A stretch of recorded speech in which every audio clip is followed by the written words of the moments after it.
Assalamualaikum warahmatullahi wabarakatuh. Perkenalkan, nama saya Ahmad Nur Syahid, NIM 2018-33038. Di sini saya akan mempresentasikan tentang penyajian data tabel dan diagram statistik pendidikan kelas 6E. Pengertian penyajian data tabel.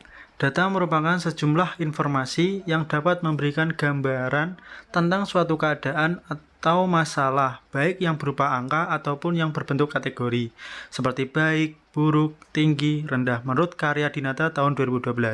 Sedangkan menurut Ari Kunto tahun 2002, data merupakan segala fakta dan angka yang dapat dijadikan bahan untuk menyusun suatu informasi. Sedangkan informasi adalah hasil pengolahan data yang dipakai untuk suatu keperluan. Penyajian data merupakan salah satu kegiatan dalam pembuatan laporan hasil penelitian yang telah dilakukan sesuai dengan tujuan yang diinginkan. Penyajian data dalam bentuk tabel merupakan penyajian data yang paling sering digunakan. Tabel sebagai kumpulan angka-angka yang disusun menurut kategori-kategori. Hal yang perlu diperhatikan dalam penyajian data bentuk tabel, yaitu 1. Tetapkan judul dari tabel. 2. Cantumkan sumber data. Macam-macam data. Menurut sumbernya, data ada dua macam, yaitu data internal dan data eksternal. Data internal adalah data yang menggambarkan keadaan di dalam suatu organisasi atau badan yang dikumpulkan sendiri dan hasilnya digunakan oleh badan itu sendiri. Contohnya, data internal sekolah meliputi data jumlah guru, data jumlah siswa, data jumlah karyawan, data sarana dan prasarana, dan lain-lain. Yang kedua, data eksternal. Data eksternal adalah data yang menggambarkan keadaan di luar suatu organisasi atau badan yang dikumpulkan sendiri dan hasilnya digunakan oleh badan itu sendiri. Contohnya, data eksternal sekolah meliputi faktor yang mempengaruhi perkembangan sekolah, misalnya kepercayaan masyarakat, bantuan pemerintah terhadap sekolah, dan lain-lain. Menurut cara memperolehnya, yaitu ada dua macam, yaitu pertama, data primer. Data primer adalah data yang dikumpulkan dan diolah sendiri oleh suatu organisasi dengan mendatangi langsung objeknya. Contohnya, data nilai UTS siswa dengan melakukan tes secara langsung. Yang kedua, data sekunder. Data sekunder adalah data yang diperoleh dalam bentuk yang sudah jadi, sudah dikumpulkan dan diolah oleh pihak lain. Biasanya data tersebut dicatat dalam bentuk publikasi-publikasi. Contohnya, jumlah siswa SD Negeri Jenggolo 03 di Kabupaten Pati diperoleh dari Dinas Pendidikan. Menurut sifatnya, data dibagi menjadi dua, yaitu 1. Data kualitatif.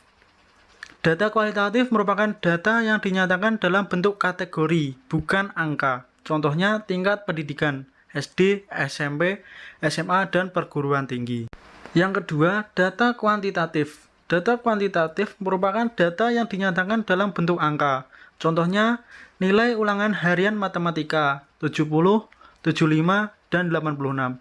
Data kuantitatif dibagi menjadi dua bagian, yaitu 1. Data diskrit adalah data yang diperoleh dengan cara menghitung atau membilang. Contohnya, banyak mahasiswa di ruang kuliah sebanyak 45 mahasiswa. Yang kedua, data kontinu adalah data yang diperoleh dengan cara mengukur. Contohnya, berat badan seorang siswa 55 kg. Menurut cara penyusunannya dibagi menjadi 4, yaitu yang pertama, data nominal.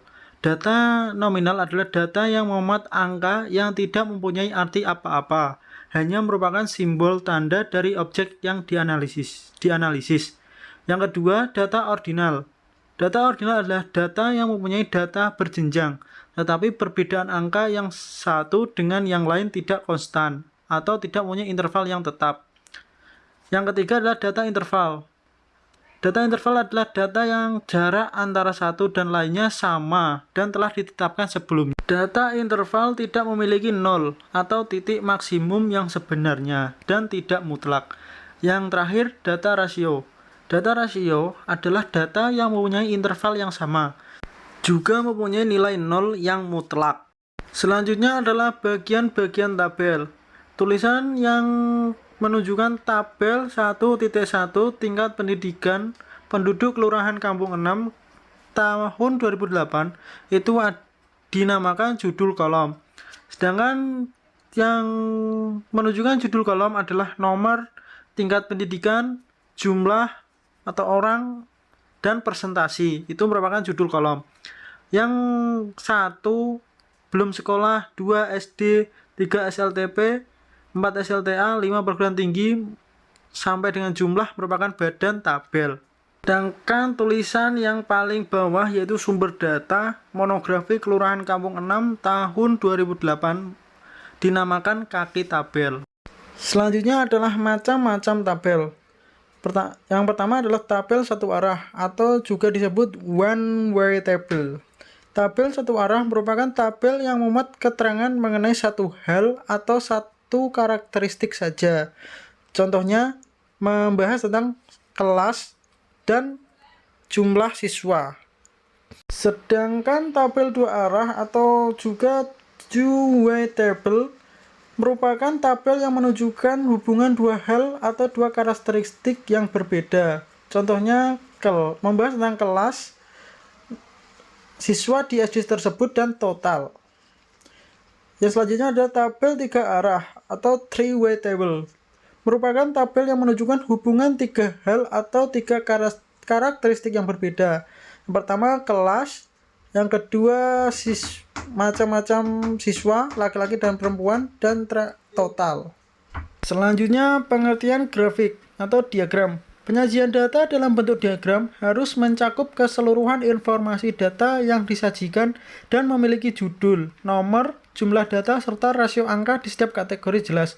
Macam-macam grafik, diagram batang, diagram garis, diagram lingkaran, dan diagram lambang. Macam-macam diagram. 1. Diagram batang atau juga disebut bar chart. Merupakan diagram berbentuk batang yang penilaiannya berdasarkan tinggi batang. Contoh soal seperti di gambar. Data siswa SD 02 Tenggalis Kudus. Buatlah diagram batang berdasarkan tabel di atas. Yang pertama diagram batang yang ke atas, grafiknya ke atas. Dan gambar yang kedua adalah diagram batang yang grafiknya ke samping. Selanjutnya adalah diagram garis atau juga disebut line chart.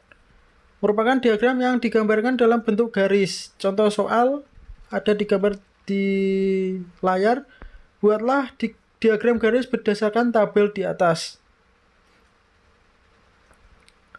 Pembahasannya yaitu pada kelas 1 ke kelas 2 menurun, dan kelas 2 ke 3 naik, dan kelas 3 ke 4 menurun, kelas 4 ke 5 naik, dan kelas 5 ke 6 menurun.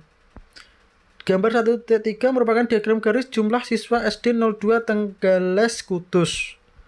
Yang selanjutnya adalah diagram lingkaran atau juga disebut pie chart.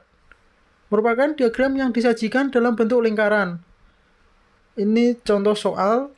Dan soalnya buatlah diagram lingkaran berdasarkan tabel di atas.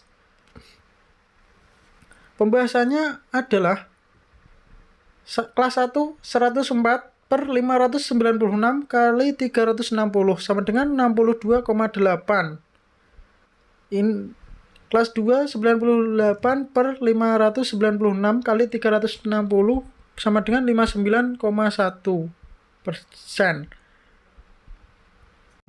Kelas 3 adalah 100 per 596 kali 360 sama dengan 60,4%. Kelas 4 yaitu 96 per 596 kali 360 sama dengan 57,9%. Kelas 5 103 per 596 kali 360 sama dengan 62,2%. Kelas 6 95 per 596 kali 360 sama dengan 57,3%. Jadi kelas 1 sama dengan 18%, kelas 2 16%, kelas 3 17%, kelas 4 16%, kelas 5 17%, kelas 6 16%. Seperti yang ada di gambar tersebut. Selanjutnya adalah diagram lambang atau pictogram chart. merupakan diagram yang disajikan dalam bentuk gambar-gambar lambang tertentu sesuai jenis datanya. Kelas 1 ada 6, yaitu 120 siswa. Karena satu gambar mewakilkan 20 siswa. Kelas 2 ada 5 gambar, jumlah siswa 100. Gambar 1.5 merupakan diagram lambang data siswa SD 02 Tenggeles Kudus. Terima kasih. Sekian presentasi dari saya. Apabila ada tutur kata yang salah, saya mohon maaf yang sebesar-besarnya. Wassalamualaikum warahmatullahi wabarakatuh.